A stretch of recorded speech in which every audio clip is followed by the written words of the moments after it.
Welcome back to Strings of Divinity, Disciple of Obitus progress update. I believe in the last episode I showed off the camera transition as well as the doors.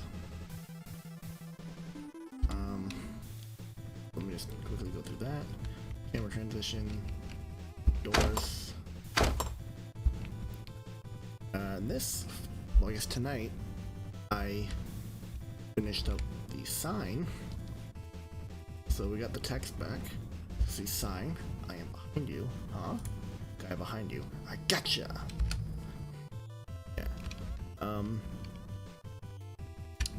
What I want. Yeah, Obitus up real quick. I don't know if you can see my mouse cursor or not. Yeah. What I want is to hide the mouse cursor and make it where you. The entire game's gonna be keyboard navigation, so you don't need to use the mouse ever. That way I can also do controller support, ideally.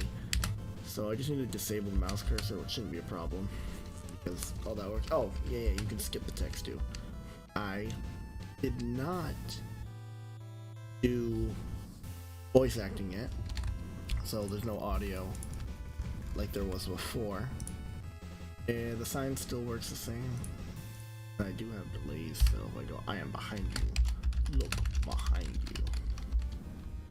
And we just go into regular, I test it out. There's a longer delay when there's a punctuation. So let me just show off how that's done, because I didn't, and I had trouble trying to figure it out again. So this is how the actual sign is, this blueprint. Because of the new input stuff, well, no, I'm sorry, no, not even the new input stuff. This is how it is, so we have to make sure to enable input and set the tick enabled. I think so. Not actually sure if we need to have tick enabled. I just have it so it's not always ticking, even though I don't even have event ticks, so who knows. As well as the visibility for the pop-up here. It's invisible, obviously. And when you're not over it, we're going to disable input and disable everything, obviously. That way, the game's only going to try and do any of this while we're next to it. And then when you interact with it, this is part of the new input stuff, which I don't even fully understand, but it's part of, well, I kind of understand it. I understand it enough. It's this setup here, as well as, yeah, it's just the way you set it up, the new interact stuff. That's what this is. We just create the widget, get the text. I'm also gonna have the voice acting eventually when I decide to do that, and we just make it UI only. Why not? And let's actually go into the text and show how it is. So I'll just run through it quickly. It's not really a tutorial. We have a custom event that fires as soon as the widget is constructed. We have a bunch of different variables, like who's speaking, so that's like the sign or the guy behind you, and the text count, which is where we are message wise. So because how it's set up is over here. Index 0 is the sign, I am behind you, and then if someone else is talking, we change the name, and it's going to be whatever they're saying. That's how it's set up. There's probably a better way, but this is how I'm going to do it. So we need to get the specific count, like which message it is.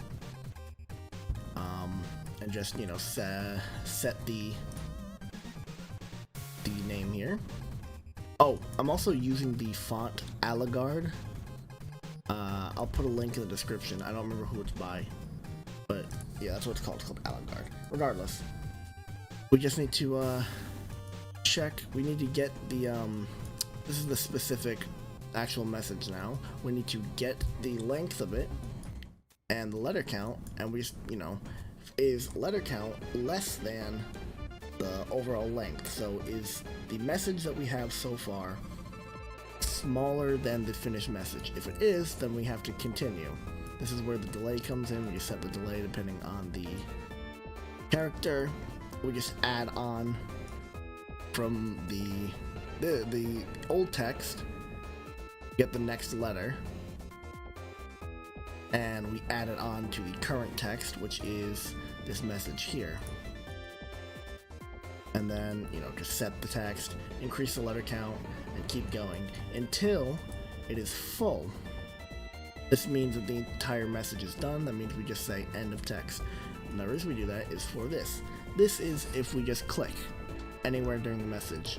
So if it's not end of text, then we skip it.